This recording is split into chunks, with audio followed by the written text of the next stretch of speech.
बनारस एकमात्र ऐसा शहर है जहाँ से निकलते समय मुझे हमेशा लगता है कि मैंने वापसी का रिजर्वेशन क्यों कर लिया। ये शहर अद्भुत है जो आपको खींचता है, आपको बांधता है, आपको रोके रखता है। इस शहर की तासीर ऐसी है, जो कि मेरा कोई रिश्तेदार वहाँ नहीं है, मेरा कोई परिचित नहीं है, मैं BHU का पढ़ा नहीं हूँ, बनारस की गलियों में घूमा नहीं हूँ, भांग खाता नहीं हूँ, शिव जी का भक्त हूँ, पर ऐसा नहीं कि बिल्कुल शिव शिव ही कर रहा हूँ। तो ऐसा क्या है जो आपको बांधता है? तो मुझे लगा कि बनारस की मस्ती, बनारस का औघड़पन और बनारस का ठाठ, ये आपको रोक के रखता है। और इसलिए कभी फर्क नहीं पड़ता कि आप किसी के परिचित हैं कि नहीं, या कोई आपका परिचित है कि नहीं, आप किसी को जानते हैं कि नहीं, कोई आपको जानता है कि नहीं। आपको छोटी सी बात बता रहा हूँ। जब मैं पहली बार बनारस गया, और बहुत साल पहले नहीं गया, ये बात होगी 2008 या 9 की, जब मैं पहली बार बनारस गया, तो गंगा आरती के समय हमारे जो स्थानीय हमारे जो मित्र थे, उन्होंने कहा कि गंगा आरती होगी, और चूँकि मैं एक विश्वविद्यालय का कुलपति होता था, इसलिए उन्होंने आपके हाथों आरती करवाई जाए वगैरह, वो सब हुआ। तो फिर उसके बाद उन्होंने कहा चलें भाई साहब।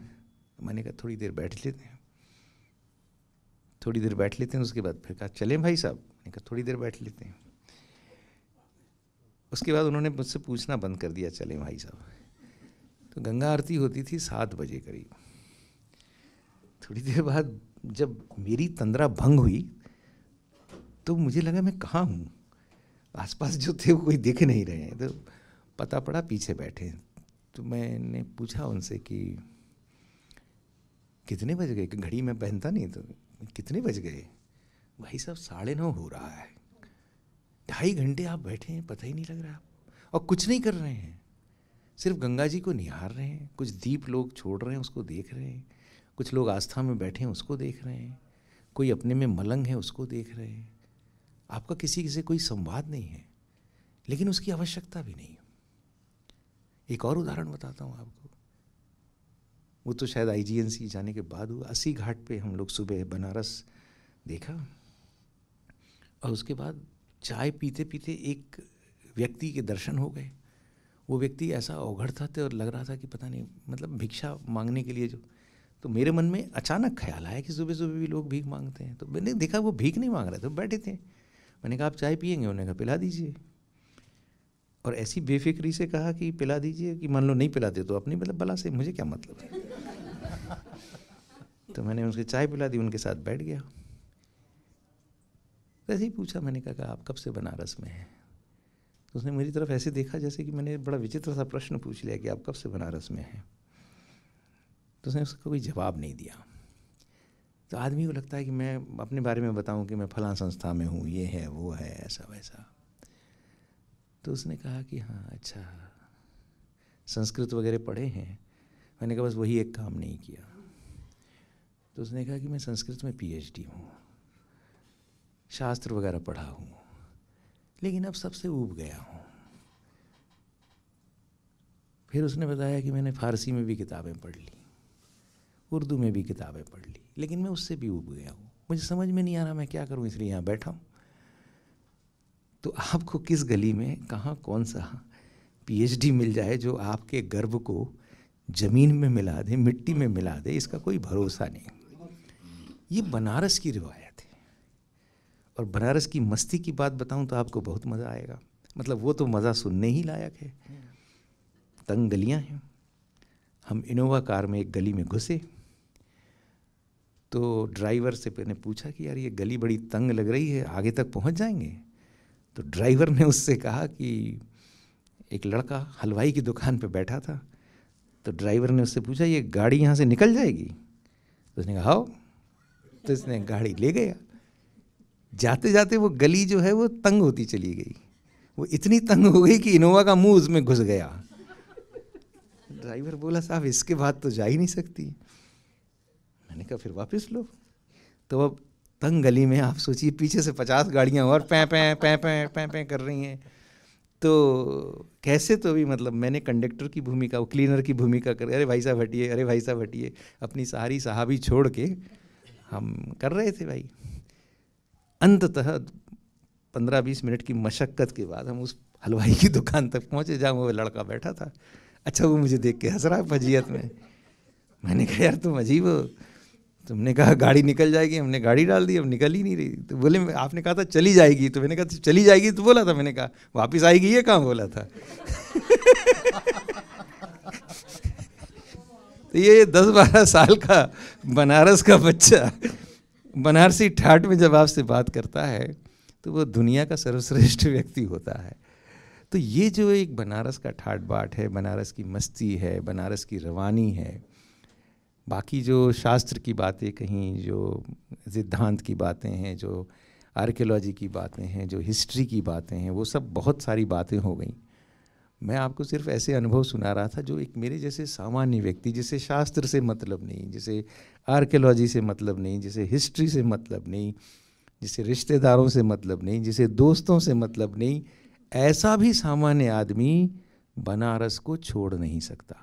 ये उस शहर की तासीर है। इसीलिए कहा जाता है कि विश्व का प्राचीनतम शहर है, विश्व की ओल्डेस्ट लिविंग सिटी है। लिविंग क्यों कहा जाता है? लिविंग शब्द को भी समझिए।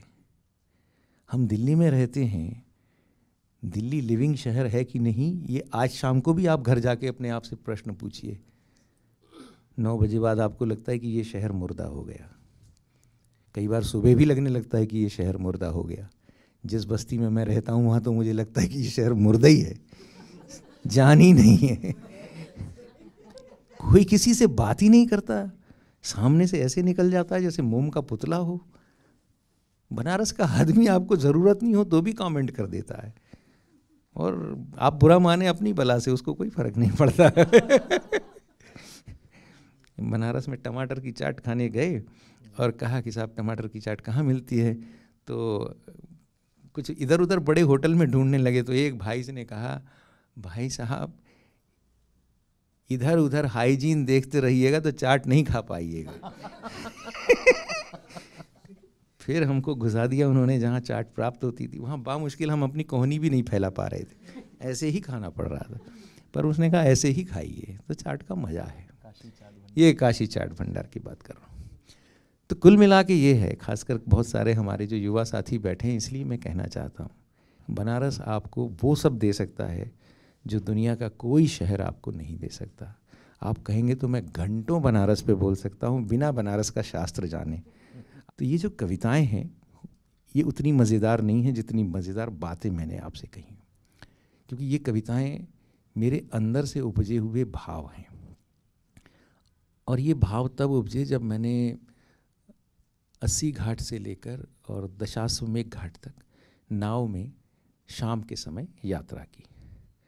और ये यात्रा आपको ज़रूर करनी चाहिए, और बिल्कुल यार दोस्तों के साथ नहीं करनी चाहिए, अकेले करनी चाहिए। जो शादीशुदा हैं उन्हें पत्नी वगैरह के साथ, पति वगैरह के साथ बिल्कुल ये खतरा मोल नहीं लेना चाहिए। क्योंकि फिर आप उसको नहीं देख पाएंगे जो आप देखना चाहते हैं। सामने वाला कहेगा मुझे देखो, और वो सबसे बड़ा खतरा है। और ये मेरा सौभाग्य था कि मैंने ये यात्रा 2-3 बार अकेले की। जब अकेले की तो लगा कि ये जो अनुभव है ये शब्दातीत अनुभव है, स्वर्गीय अनुभव है। मेरे जैसे साधारण व्यक्ति के लिए इसे शब्दों में पिरोना बहुत कठिन था, पर मैंने कर दिया। अब आप झेलिए। जीवन के सत्य को उकेरता, निष्ठा और कर्तव्य पथ को आलोकित करता, अपनी दानशीलता और न्यायबोध को स्वयं चुनौती देता, ढेर सारे प्रश्नों के उत्तर देता है। जलती चिताओं के बीच खड़े चांडाल में कहीं कहीं होते उस महात्मा के दर्शन। राम के नाम से सत्य खोजते जीवन के अंतिम क्षण में लोग। अचानक गायब होती भीड़, सुनसान एकाकी हो जाने की व्यथा, अपने पराये का बोध कराता राख का ढेर। इहलोक के संबंधों का खात्मा कर उस लोक से संबंध जोड़ता हरिश्चंद्र घाट यानी आत्मा की अनश्वरता का साक्षी है। और ये अनुभव आपको प्रत्यक्ष में होता है, इसलिए मैं कह रहा हूँ। एक और घाट है जिसकी बहुत सुंदर वास्तु है, लेकिन उसकी कहानी बड़ी दुखदाई है। उसका नाम है चेत सिंह घाट। सांझ की दियाबाती में भी पूरी तरह अंधकार में रहकर अपनी कहानी धीरे धीरे बताने का उपक्रम करता, जय पराजय का इतिहास, सफलता विफलता की कहानी कहता और हमेशा रोशनी को नकारता, अपनी अंधेरी खामोशी में ही विशाल किंतु उदास वास्तु के साथ खड़ा चुपचाप अपने आप को निहारता, चेत सिंह घाट बिना कुछ कहे भी बहुत कुछ कह जाता है। एक सिर्फ मणिकर्णिका घाट चूंकि उल्लेख किया है वो कह के, और फिर एक जनरल एक कविता जो है सारे घाटों को लेके बोल दी।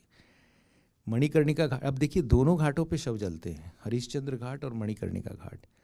तो इसलिए एक कवि के लिए शायद ये दोनों में एक जैसा भी लिख सकता है, लेकिन दोनों में एक जैसा क्यों नहीं लिखते? क्योंकि दोनों की अनुभूति अलग है, और वो अनुभूति अलग हुई इसलिए मैंने दोनों को अलग अलग तरह से व्यक्त किया। 24 घंटे 8 पहर जलती ज्वाला, जो अखंड है, असीम है, अनंत है। पंचतत्व में विलीन होने का ये कैसा सुख, पंचतत्व में विलीन होने का ये कैसा सुख, तमाम कोलाहल के बीच शांत हो जाने का आनंद, शांत, एकदम शांत। इतनी भीड़ के बीच एकाकी, बिल्कुल एकाकी होने का, जहां ब्रह्म से एकाकार होने का उपक्रम अनवरत जारी है। चिताओं की पीली ज्वाला में मणिकर्णिका घाट जीवन के एकमेव सत्य को उघाड़ता, आह्वान करता सा लगता है। तत्वमसि का एक नया अर्थ उकेरा जाता है हर जलने वाले शव के साथ। और मैं अंतिम बस ये बनारस के सारे घाटों को मिला के लिखी थी कविता। बनारस के विस्तीर्ण घाटों पर, बनारस के विस्तीर्ण घाटों पर सुबह की किरणों के साथ जीवन का उजास निखर आता है। अपनी संपूर्ण प्रामाणिकता के साथ आस्था, भक्ति और संकल्प आसन लगाए दिखाई देते हैं। आसपास स्नेह, वात्सल्य और ममता भी अपनी जगह बनाते हैं। अपरिग्रह, निर्वाण और मुक्ति की छाया से दूर अपने सत्व को बचाने की कोशिश करते हैं।